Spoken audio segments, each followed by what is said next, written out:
হওয়ার পরে পরবর্তীতে এটা সিনেটে আমরা জিজ্ঞেস করেছেন বলছে সিনেট মিটিং হলে এটা এখন হবে।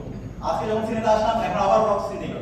তো এইভাবে শিক্ষার্থীদেরকে যদি স্যার এই তাদেরকে এই পরিচয় কার্ড তাদেরকে আমি আপনার সদস্য আমি কোথায় নীতি মানে যে প্রসিডিউরের বাইরে যেতে পারছি না, তো আমি সবাই তাই বলেছি। সারা বাংলাদেশে স্যার আমরা এটা দেখতে পেয়েছি স্যার, সারা বাংলাদেশে এবং বর্তমান সরকার আসার পর সংসদে বিল হয়েছে প্রায় 880টি অবকাঠামো নাম পরিবর্তন হয়েছে। এসএসসি আইকনের নামে যে নামগুলো ছিল এবং বিভিন্ন বিশ্ববিদ্যালয় আপনাদের সিদ্ধান্তের আপনার মতের বিরুদ্ধে আমি কথা বলছি না, আমাদের প্রসিডিউর ফলো করার জন্য বলছি। আমাদের কিন্তু বাংলা শিক্ষার্থীদের মতামতগুলোকে অগ্রাহ্য করা হচ্ছে এবং আমরা গণতান্ত্রিকভাবে নিয়মতান্ত্রিকভাবে বিশ্ববিদ্যালয় প্রশাসন দেওয়ার পরও তারা এতদিনও যেহেতু সিদ্ধান্ত শিক্ষার্থীদের সিদ্ধান্তকে অগ্রাহ্য করছে, সুতরাং আমরা আজকে এই সিনেটে ছাত্র সংসদের প্রতিনিধি হিসেবে আমরা এই প্রোগ্রাম থেকে আমরা ওয়াক করলাম। আমরা আপনাদেরকে ধন্যবাদ স্যার।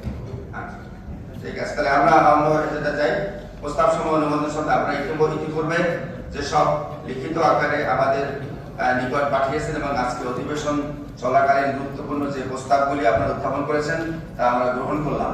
প্রস্তাবগুলি বিষয়ে যথাযথ ব্যবস্থা নেওয়ার জন্য আমরা সংশ্লিষ্ট দপ্তরে বা ফোরামে পাঠিয়ে দেবো ইনশাআল্লাহ।